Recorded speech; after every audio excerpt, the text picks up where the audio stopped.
There are new laws for digital remote workers and critical skill holders or visas in South Africa.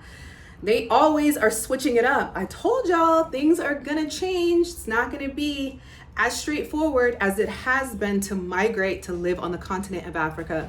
And I'm gonna talk about it in this video. Welcome to the channel.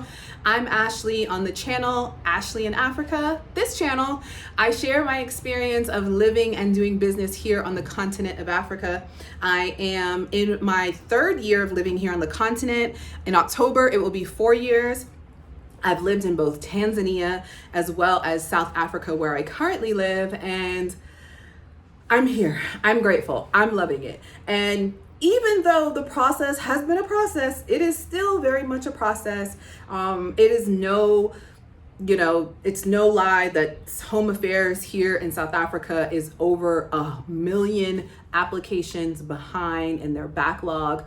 Listen, this is a desirable country to migrate to. There are more people from all over the world in this country, more Africans from all over the continent in this country than any other country on the continent of Africa. And I would argue to say in the world, right? The most diverse community of people globally feel like they live here in this country, and thus Home Affairs has gone through an extreme overload.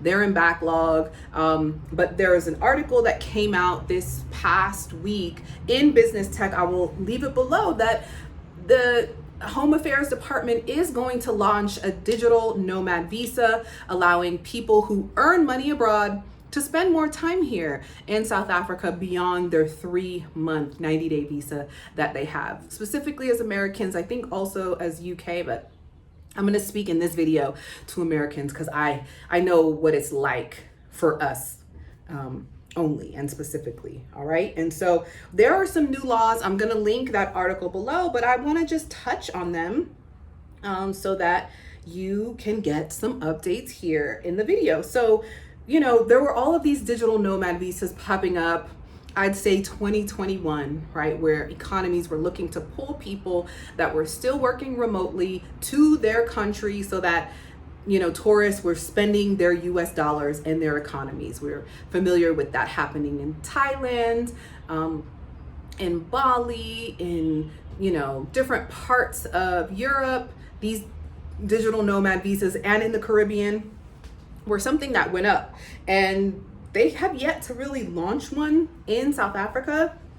However, Parliament is going to be revisiting or visiting this as an option to inject money into the economy and extend people who are earning money abroad to spend it here in the country of South Africa. And so these are a couple of the laws or the bullet points, but I want you to read the article yourself, as well as staying tuned with Parliament and their decision, because the decision has yet to be made. They are soliciting input from the South African voter and community to give them some insights on how they should implement this new visa, as well as the critical skills changes, which I won't speak on too much because that list is always changing. The requirements are always changing. And yeah, that's another video. So some of the rules around this digital nomad visa is that it will be a 6-month permit, right? It will be a 6-month permit where a person who is working remotely can essentially work and live in South Africa for 6 months while they are earning that foreign currency. Now, that currency amount cannot exceed more than 1 million rand within that 6 months. So within the 6 months of you working, you cannot exceed an income of more than 1 million rand, which I did this calculation the other day, and in US dollars, that is going to be a little under 50,000. So right at about 50,000, $52,988, right? So give or take 50,000 US dollars is what you would need to make in that 6 months. So if you make more than 100K a year, that may be a challenge for you to access that digital nomad visa, right? How many, what is that in pounds? That is 42,000 pounds. And again, I don't even want to talk in pounds because I don't know what the rules are for the UK. I looked at this article through the lens of an American, and that is the, that's the research that I did for y'all. Because I also wanted to know, and I also wanted to be able to share that with people as I help them and consult them on their journey as well. And then if you do let me say, you won't have trouble. Let me take a step back. This is why it's so important to do your own research.